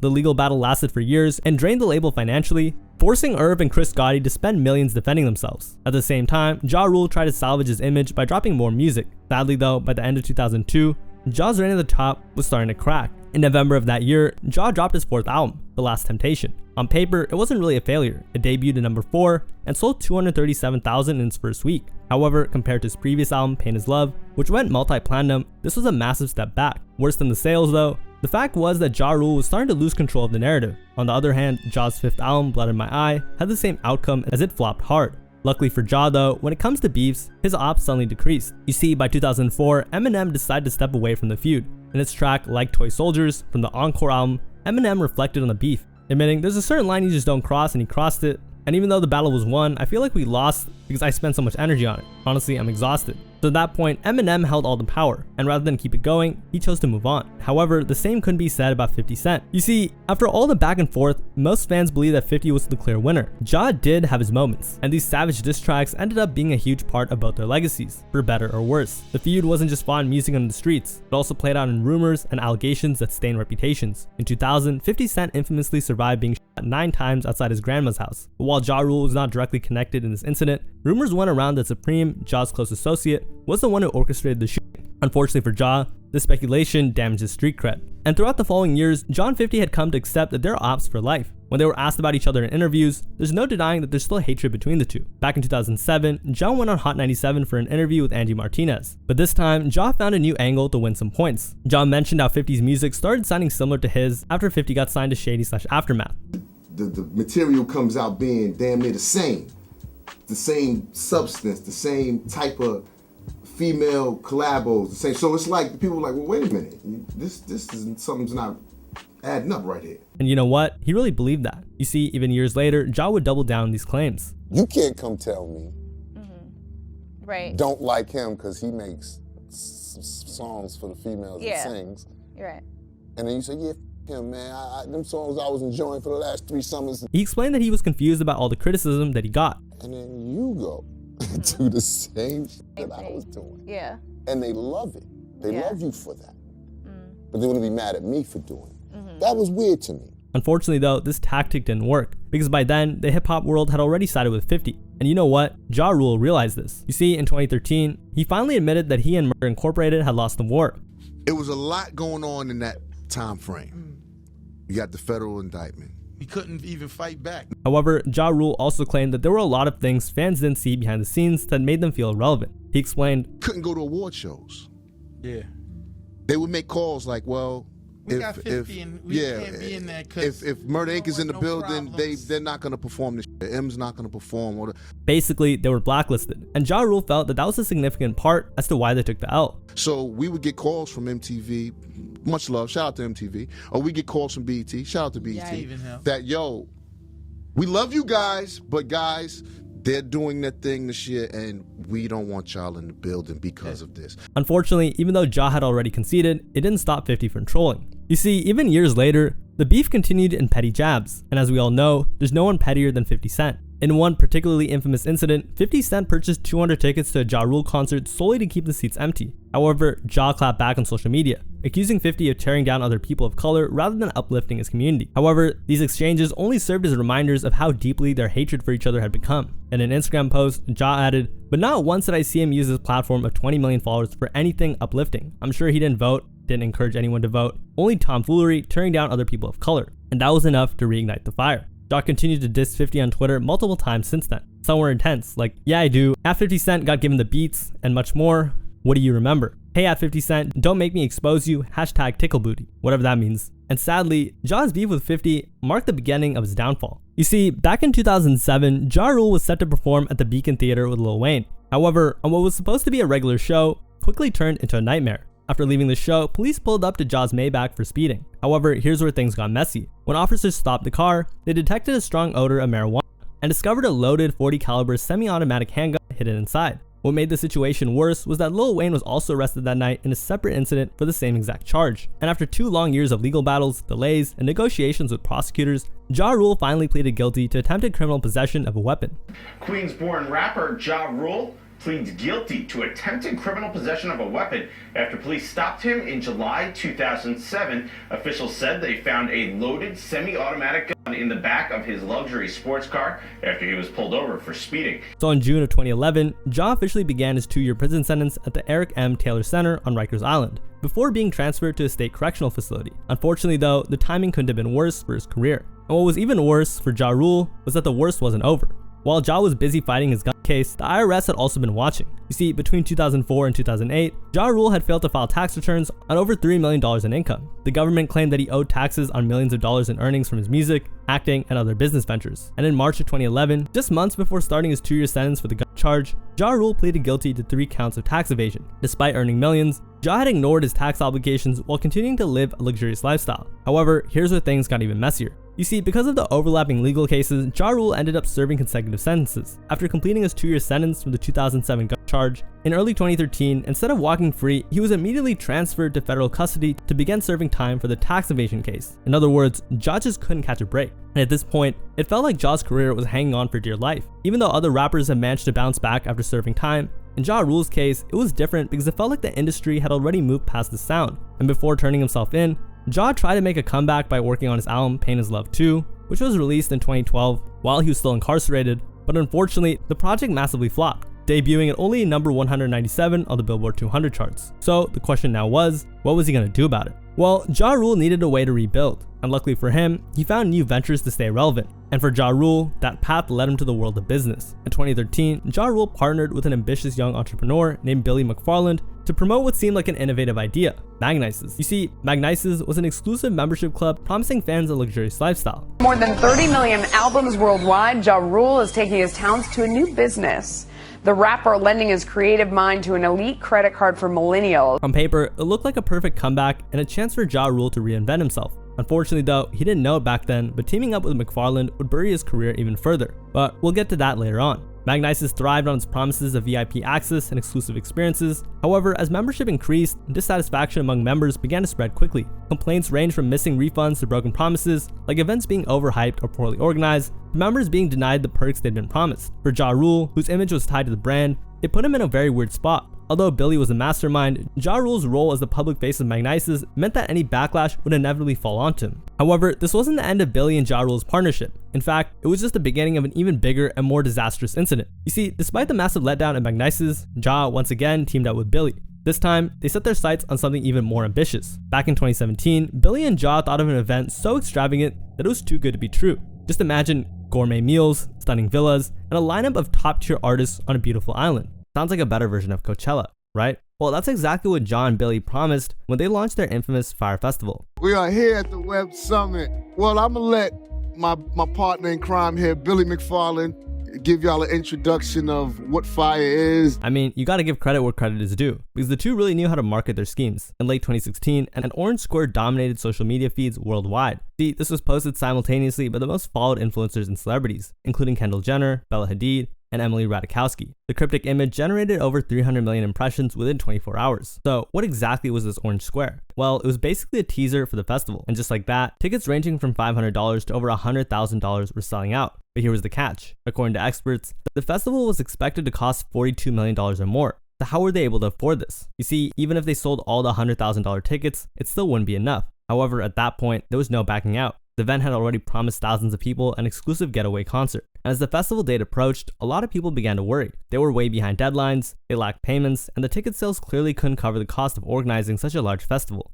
Meanwhile, ticket holders were left in the dark. There were no updates on accommodation, flights, or even where the festival would be held. Please share the photos of the living situation. Need to know what we need to bring since it's tent living, one attendee asked. We haven't been getting up-to-date information on either Fire bookings or Fire Festival, and it's become increasingly difficult to answer DM, comments, or Facebook messages. On top of that, when questions were flooded online, the Fire team stopped responding, deleted comments, and eventually disabled comments entirely. One particularly damning discovery was a series of leaked photos showing the festival's true state. The photos went viral immediately, and suddenly, most of the ticket holders were starting to worry. And if that wasn't enough, Blink-182, one of the headlining acts, had pulled out last minute, stating, "Regrettably, and after much careful and difficult consideration, we want to let you know that we won't be performing at Fire Festival in the Bahamas this weekend and next weekend. We're not confident that we would have what we need to give you the quality of performances we always give fans." However, unfortunately for their fans, it was already too late. Over 5,000 people eagerly awaited the luxurious getaway of their dreams. But behind the scenes, neither McFarlane nor Ja Rule had experience in organizing an event this big. Despite warnings from their team, they continued to push forward. We were a month and a half out.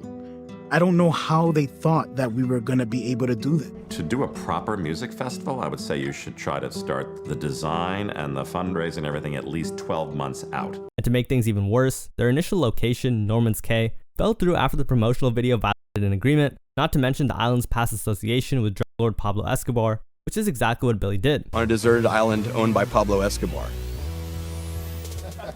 This was Pablo Escobar's island 25 years ago.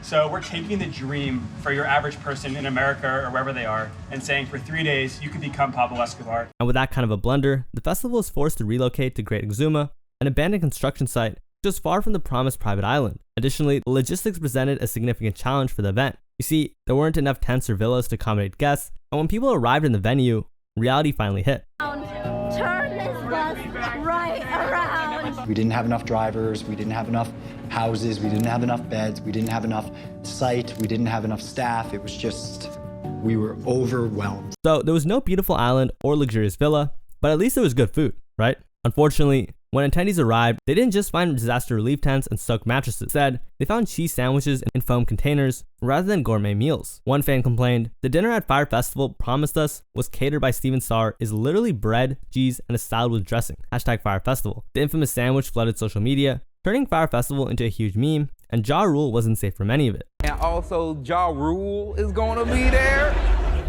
Of course I'm gonna be there.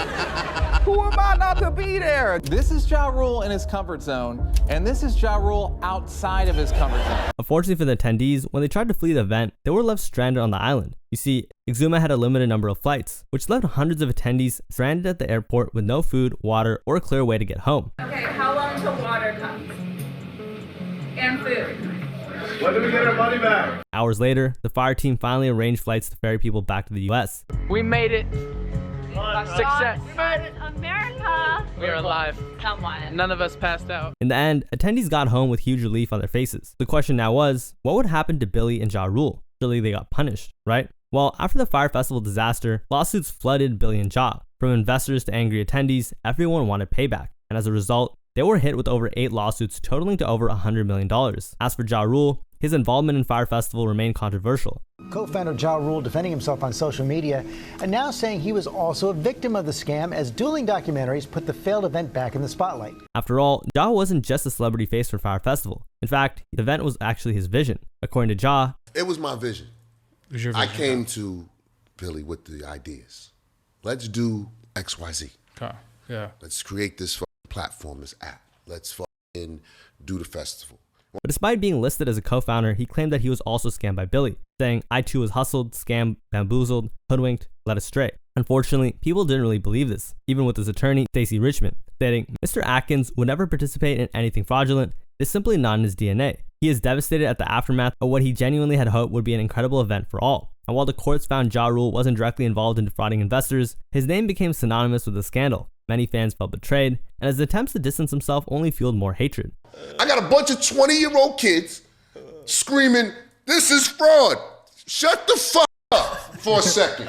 This is not fraud. Maybe false advertising with them tents, but this is not fraud. You understand? Because unwilling to take the blame, Ja explained, false advertising is false advertising. People false advertise all the fucking time. Yeah. You understand? They call it puffering.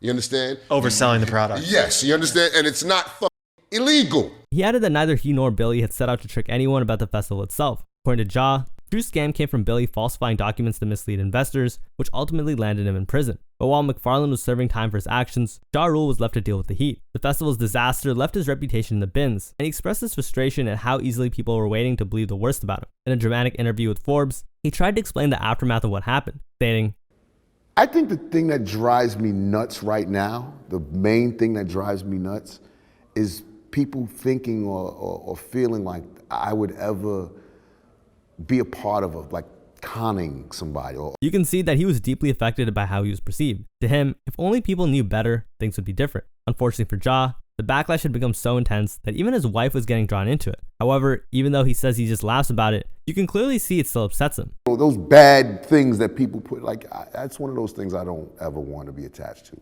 And now I'm attached to it. And to further save his image, he decided to drop a song called Fire.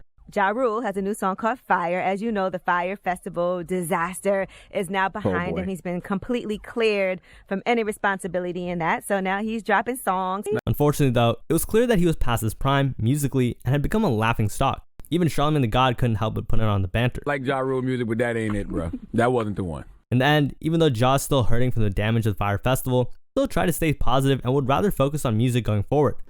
That hurts a little bit. A lot of it. So, for me, going forward, I would love to right some of those wrongs. Sadly, the damage to his career is already done. So Ja Rule might have walked away relatively untouched, but could the damage to his legacy ever be fixed? Well, over the year, Ja has tried to win back his fans. For instance, last January, Ja Rule announced on Twitter that he was building a school in Ghana, Africa. However, since his name was still tied to the Fire Festival fiasco, most fans were pretty skeptical as to whether or not he was going to actually keep his promises. But as recently as April of 2025, Ja flew to Africa for the opening of his newly built school. We did it, baby! We did it! I'm so happy to be here with y'all. Last year I was here and we was, breaking ground. We back a year later and the school is now finished, ready to be open for the kids to enjoy. I couldn't be more happy about this. Unfortunately though, even with great gestures like this, it looks like Ja cannot catch a break. You see, just when fans thought things had cooled down decades later, the beef once again reignited in one of the pettiest and most ruthless ways imaginable. You see, just recently, Ja lost his longtime friend and collaborator, Irv Gotti. When the news broke that Irv had passed away due to heart complications, the hip-hop world mourned the loss of a legend. As the founder of Murder Incorporated Records, Irv was responsible for shaping early 2000s rap and R&B. He helped launch the careers of Ashanti, Lloyd, and of course, Ja Rule. For Ja, Irv wasn't just a business partner, he was family. However, following his tragic passing, 50 Cent did what 50 Cent does best, troll. In true 50 Cent fashion, 50 took to Instagram sharing a photo of himself in a gray G-Unit sweatsuit, smoking a hookah while posed next to a mock headstone that read RIP. And here's where things get disrespectful. You see, in that same post, 50 Cent posted an image of Gotti smiling with the caption, "I'm smoking on that Gotti pack, now God bless him, lol." And with that kind of a savage and disrespectful post, fans and other rappers were left stunned. Bobby Shmurda replied, "Yo, this is crazy, son." While 600 Breezy commented, "Every day he shows us why they hit him 9 times. However, there's one person who wasn't going to let that disrespect slide. That was none other than Ja. It didn't take long for Ja to respond. During an interview, he vented his frustrations. And so when I see the things that he does, and he did the Irv smoking, I'm like, how did you feel about that when you saw it? Of course, nobody likes all this goofy shit. But don't be fooled, because even though he's calm in the interview, according to Ja, he was ready to go off. Because I was hot. You know what I'm saying? I was hot. I was ready to go nuclear and shit. But, I say, And while he's clapped back at 50 Cent several times before, this one hit differently. So it's really crazy how some things never change. Because even after almost 2.5 decades of beef, Ja Rule and 50 Cent are still in it. Now, next up, we have J. Cole, who isn't even close to as disrespected as these other rappers, but still has lost a lot of respect. When J. Cole entered the rap scene, he was part of a dying breed of rappers who still relied on their pen game and lyricism to make a name for themselves. See, Cole never chased trends or tried to do flashy antics to sell records. But despite that, he still earned platinum plaques and the overall respect of hip-hop as a genre. Today, being respected as one of the greats. One time, he even outsold Kanye back in 2013. When no one was watching, J. Cole stole the throne. The Roc Nation rapper's Born Sinner has not only crept up to #1 on the Billboard 200, but it's also outselling Kanye West's Yeezus. That's how legit Cole was. And from there, he dropped classic albums like Forest Hills Drive, selling 350,000 copies in its first week, while winning Album of the Year at the 2015 BET Hip Hop Awards and Top Rap Album at the 2015 Billboard Music Awards. But lately, his name is being dragged through the mud, as he's slowly losing his spot as one of hip hop's big three. So what happened? Well, before we answer that question, we need to talk about how it began. In his pursuit towards greatness, he came across a lot of his peers through his journey, one of which was none other than Kendrick Lamar. At first, Cole and Kendrick developed a tight friendship back in the day. I mean, the two even talked about releasing a collab album at some point. And do you still have some stuff with J. Cole coming? Yeah, we're gonna drop that out the sky though. I ain't gonna give no dates, no nothing. But here's the thing. Kendrick wasn't the only rapper he was openly friends with. See, he also had a close relationship with Drake. Well played. That does look like the back. And if you didn't know, Kendrick and Drake never really saw eye to eye after the controversies. In other words, they had beef. So we never got that joint album release that was promised by Kendrick and Cole. What we got instead was the first ever collab song by Drake and Cole titled First Person Shooter, released in November of 2023. This move wouldn't be so bad if Drake and Kendrick didn't harbor any ill will towards each other. But in the eyes of many, J. Cole was siding with someone who had a questionable reputation throughout the years, and it only soured his relationship with Kendrick even more. And to make it worse, the two of them were even seen glazing each other on stage. I'm saying this just because, you know, I don't always want to have like a heartfelt moment when we're on stage together. But you know, you did that pipe down freestyle the other day, right? You were saying in the freestyle about, you know, they handed you the bonds and whatever, me and Kendrick. I just want you to understand something. You are genuinely, without a doubt, one of the greatest rappers to ever touch a mic. However, the final straw was Cole's own lyrics on FPS, where he rapped, "Love when they argue the hardest MC. Is it K-Doc, is it Aubrey, or me? We the big three like we started the league, but right now I feel like Muhammad Ali." And although there was no malice behind Cole's bars, Kendrick heard him loud and clear and released his 2024 song, Like That, starting the great rap beef which culminated in his victory. Crazy part was, Cole released a response titled 7-Minute Drill, which instantly got deleted after fans called him out, by writing, "Well, Cole just proved he's number 3. And trust me, if you were around when it dropped, fans quickly dismissed Cole as a key player in this beef. This is a weak diss. Clearly, J. Cole did not want to do this, and yet he did it anyway. I mean, I sort of get it. And you know what the saddest part of it all was? It's that Cole heard the disrespect and how underwhelming his diss track was, which led to him deleting the track entirely off of his project. So that should have been the end of it, right? Well, not really, because Cole was about to do the worst thing he could do for his career at the Dreamville Festival. I ain't gonna lie to y'all. I moved in a way that I feel spiritually feel bad on me. Like I try to jab my back and I try to keep it friendly, but at the end of the day, when I listen to it and when it comes out and I see the talk, that shit don't sit right with my spirit. No, I'm not making this up. Cole literally apologized to Kendrick for dissing him with 7-Minute Drill and even added that everything he rapped about in the track quote unquote disrupted his inner peace. That shit make me feel, that shit disrupts my fucking peace. So what I want to say right here tonight is in the midst of me doing that and in that shit, trying to find a little angle and downplay this nigga catalog and his greatness, I want to say right now tonight. In a complete 180, he also gave K-Dot props and asked his fans how they felt about Kendrick. How many people think Kendrick Lamar is one of the greatest motherfuckers to ever touch a microphone? Dreamville, y'all love Kendrick Lamar, correct? As do I. So I just want to come up here and be like, publicly be like, bruh, that was the lamest, goofiest shit. I say all that to say it made me feel like 10 years ago when I was moving incorrectly.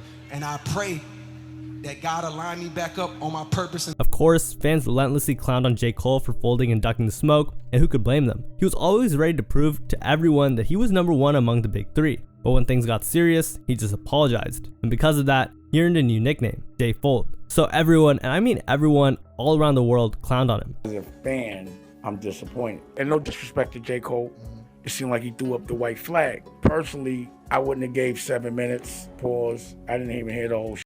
And it seemed like it bugged him so much that he gave him 7 minutes. It wasn't a vicious 7 minutes. Even Drake's closest ally, DJ Academics, aired him out. Yo, whose goat is this, man? You know, if you're a Cole fan, I don't care, man. I need one of y'all industry niggas come up here and debate me, man. What type of beta male bullshit, weak nigga shit is this? How you crying the song he dissed you on? You're apologizing for your song. To make it worse, mainstream hip-hop media figures like Joe Budden didn't let it slide either. This is totally unacceptable. And I told y'all dudes that when these niggas get out there on stage frolicking, acting like they bestest of buddies, these get on these stages and say anything. And it just proved to everyone that he was not in fact the Muhammad Ali of the big three, but rather someone who was perpetually stuck in third place. However, at least his fans were still waiting to hear the newest J. Cole song, right? Unfortunately, what they got was something much worse. In May of 2024, Cole released a collab song with Cash Cobain titled Grippy, and it was the farthest thing from what Cole fans wanted to hear from him. Now, I'm not going to play the song here for obvious reasons, but to say that it's horrible would be an understatement. This rap beef was the lamest thing I've ever done. Immediately makes a song. We need another apology after this one. Fans blasted him once more as he slowly lost what little respect he had left. Man, ain't no way this Disney Channel rap. What is you talking about? What? Ain't no way you dropped this. Ain't no way, J. Cole. Bro, come on, man. You got us looking crazy out here. However, a few months after the Not Like Us knockout punch, Cole came out of the woodwork and released a song titled Port Antonio, where he explicitly said that he still had Drake's back. They say I'm picking sides, A, don't you lie on me, my guy, then start another war, A Drake, you'll always be my guy, I ain't ashamed to say you did a lot for me. But he still tiptoed around Kendrick's name and indirectly wanted to do damage control for their relationship. And to make it worse, Cole's song felt underwhelming. It was another instance of Cole saying that he could have smoked both Drake and Kendrick if he wanted to, which led to memes like these popping out left and right. And when GNX dropped in November of 2024, it was obvious that Kendrick was telling Cole to stick with the side he chose by rapping, alright man, let's settle it. These guys been fake loyal since y'all pandered to choose a side, let me do it for you.